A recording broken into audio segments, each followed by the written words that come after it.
Hi friends, मैं उपेंद्र कुमार पांडे। आप देख रहे हैं पंडित उपेंद्र स्टडी क्लासेस में। गाइस में जैसा कि आप लोग को आज हम बात करने वाले हैं मेट्रोलॉजी एंड मेजरिंग इंस्ट्रूमेंट के चैप्टर सेकंड के कुछ टॉपिक के बारे में।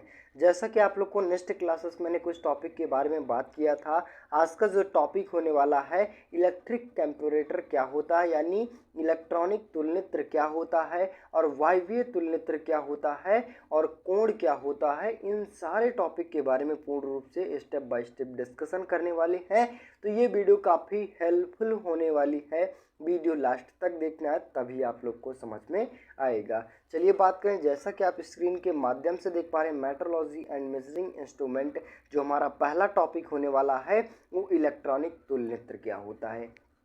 चलिए बात करें, जैसा कि आप लोग को इसको डेफिनेशन के माध्यम से देखेंगे तो डेफिनेशन हमारा क्या कहता है कि इन इन तुलनित्र में इलेक्ट्रॉनिक अवयवों का प्रयोग किया जाए। इलेक्ट्रॉनिक तुलनित्र की रेखांकित चित्र दिखाया गया है। मीन्स कहने का मतलब हुआ कि इलेक्ट्रॉनिक तुलनित्र हमारा वह तुलनित्र होता है जो जिसमें इलेक्ट्रॉनिक के बेसिस पर कार्य डिपेंड कर रहा है, वो हमारा क्या होता है, इलेक्ट्रॉनिक तुलनित्र कहलाता है। जैसा कि आप लोग को देखे होंगे कि अगर कोई भी तुलनित्र ले लिया जाए वो इलेक्ट्रिक के माध्यम से चलाया जाए, मतलब इलेक्ट्रिक के माध्यम से अगर उसका प्रोसेस अपनाया जा रहा है, यानी कहने का मतलब हुआ कि जब हम इलेक्ट्रिक अगर हमारा रहे तब उस तुलनित्र पर कार्य कर सकते हैं, वरना उस कार्य को नहीं कर सकते हैं, तो हमारा किसके अंतर्गत आता है, इलेक्ट्रॉनिक तुलनित्र के अंतर्गत आता है। जैसा कि आप लोग को सिंपल भाषा में हम कह सकते हैं, आप गांव वगैरह में देखे होंगे तो यहाँ पे उसका यूज होता है। तो चलिए बात करें इलेक्ट्रॉनिक तुलनित्र के मेन पार्ट कौन कौन से होते हैं, इनके बारे में देखेंगे।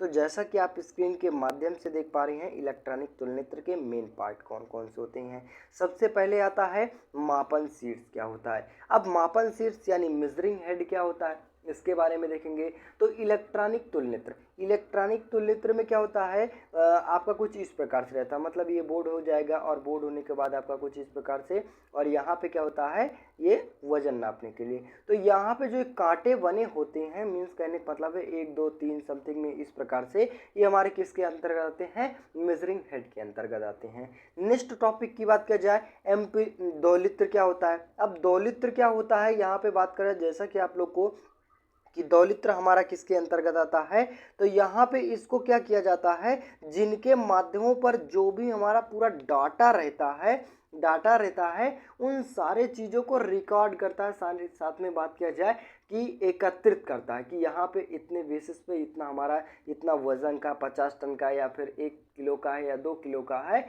इनके द्वारा हम क्या करते हैं, दोलित्र के माध्यम से तौल लेते हैं। नेक्स्ट टॉपिक की बात की जाए, एम्पलीफायर क्या होता है। अब एम्पलीफायर क्या होता है, जो भी जितने उसमें इलेक्ट्रॉनिक पार्ट होते हैं, इन सारी चीज़ों को करंट फ्लो करने के लिए, यानी कहने का मतलब हुआ कि इलेक्ट्रिक प्रदान करने के लिए किसका प्रयोग करते हैं, तो एम्पलीफायर का प्रयोग करते हैं। यानी एम्पलीफायर भी इलेक्ट्रॉनिक तुलनित्र के मेन पार्ट होते हैं। नेक्स्ट टॉपिक की बात की जाए, पेरकत्व ट्रांसड्यूसर क्या होता है। अब जैसा कि आप लोग को पेरकत्व ट्रांसड्यूसर के माध्यम से क्या करते हैं, सारे चीज़ों को क्या किया जाता है, पूरा डाटा सेव किया जाता है, यानी एकत्रित करके, और साथ में कहने का मतलब है जितने भी पार्ट हो रहे हैं उन सारी चीज़ों को नियंत्रण करने के लिए किसका प्रयोग करते हैं, तो पेरकत्व ट्रांसड्यूसर का प्रयोग करते हैं। नेक्स्ट बात किया जाए, डिमॉड्यूलेटर जो भी जैसा प्रोसेस हो रहा है पूर्ण रूप से स्टेप बाय स्टेप हो रहा है या फिर नहीं हो रहा है, इनको कंट्रोल के लिए डिमॉड्यूलेटर का प्रयोग किया जाता है। नेक्स्ट बात किया जाए, सूचक युक्त जिनके माध्यमों पर जितना बेसिस पर कितना वजन है, इन सारी चीज़ों को दर्शाने के लिए, यानी कहने का मतलब है दर्शाने के लिए किसका प्रयोग करते हैं, तो इन सूचक युक्त का प्रयोग किया जाता है। यानी कहने का मतलब हुआ कि यहाँ पे जो इलेक्ट्रिक तुलनित्र के मेन पार्ट बात किया जाए तो मेन पार्ट 5 होते हैं। आई होप कि आप लोग को मेन पार्ट क्या होता है, मेन पार्ट के कितने प्रकार होते हैं और साथ में इसका कार्य क्या होता है, इन सारे टॉपिक के बारे में समझ में आया होगा। नेक्स्ट टॉपिक की बात की जाए, इसके एडवांटेज कौन कौन से होते हैं, इनके बारे में देखेंगे। तो पहला हमारा कहता है कि इस यंत्र से अनेक आवर्धन प्राप्त किए जा सकते हैं, मतलब जो भी इसका प्रोसेस हो रहा है वो काफ़ी ज़्यादा प्रोसेस प्राप्त किया जा सकता है। नेक्स्ट बात किया जाए, इसकी मापन यूनिट को छोटा बनाया जा सकता है, जो इसका मेजरिंग पॉइंट होता है वो छोटा भी बनाया जा सकता है। नेक्स्ट टॉपिक की बात की जाए, इसका सूचक काफ़ी हल्का होता है तथा कंपन ना होने के कारण यथार्थ ज़्यादा होता है। मीन्स कहने का मतलब हुआ कि जो इसका मेजरिंग सूचक होता है, मतलब जिनके माध्यम से हम देखते हैं कि वो हमारा कितना वज़न है, कितना वेट है उसका, तो जो हमारा वो पार्ट होता है क्या होता है, काफ़ी छोटा होता है। छोटा होने की वजह से अगर कंपन भी होता है तो बहुत ज़्यादा फर्क नहीं पड़ता है। नेक्स्ट टॉपिक की बात की जाए, इसके डिसएडवांटेज कौन कौन से होते हैं इनके बारे में देखेंगे। तो डिसएडवांटेज कौन कौन से होते हैं कि अन्य तुलनित्र की अपेक्षा ये तुलनित्र महंगे होते हैं। सिंपल भाषा में कह सकते हैं कि अगर आपका कोई इलेक्ट्रॉनिक पार्ट लगा हो तो वो हमारा मेजरमेंट यानी कहने का मतलब है तुलनित्र काफ़ी महंगा होगा। नेक्स्ट टॉपिक की बात की जाए, लगातार प्रयोग होने पर कुंडलियों को गर्म होने से अंशांकन बल उत्पन्न होता है। मीन्स कहने का मतलब हुआ कि अगर बार बार यूज़ कर रहे हैं, बार बार यूज़ किया जा रहा है, उनको कुछ टाइम की भी आवश्यकताएं पड़ती हैं। मतलब कहने का मतलब है कि खाली रखने का भी कुछ टाइम होता है। यहाँ पे अगर ज़्यादा से ज़्यादा यूज़ कर किया जा रहा है, कई सारे घंटे यूज़ किया जाएगा, तो जो उसका कुंडली होती है यानी जो इसकी स्प्रिंग होती है वो हमारी गर्म होने की वजह से टूटने की संभावनाएं बढ़ सकती है।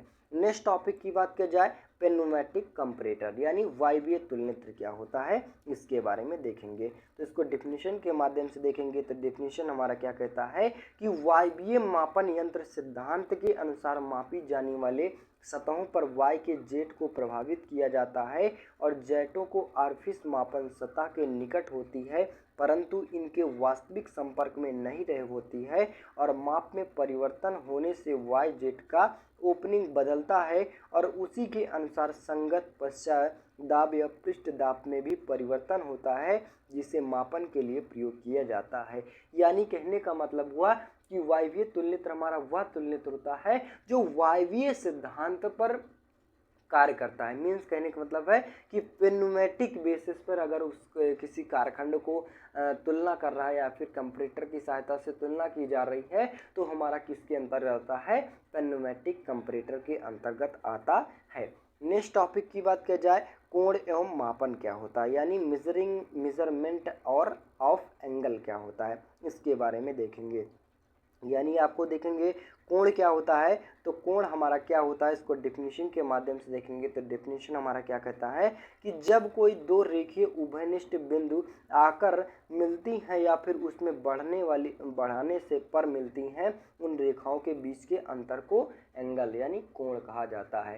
कहने का मतलब हुआ कि अगर हमें दो लाइन ले लिया जाए, एक आपका इधर से आ रही है और एक इधर से आ रही है, तो इनके बीच में जो एंगल बन रहे हैं, जो बीच में कहने का मतलब है अंतर हो रहा है, इन सभी चीज़ों को हम क्या कहते हैं, कोण कहा जाता है।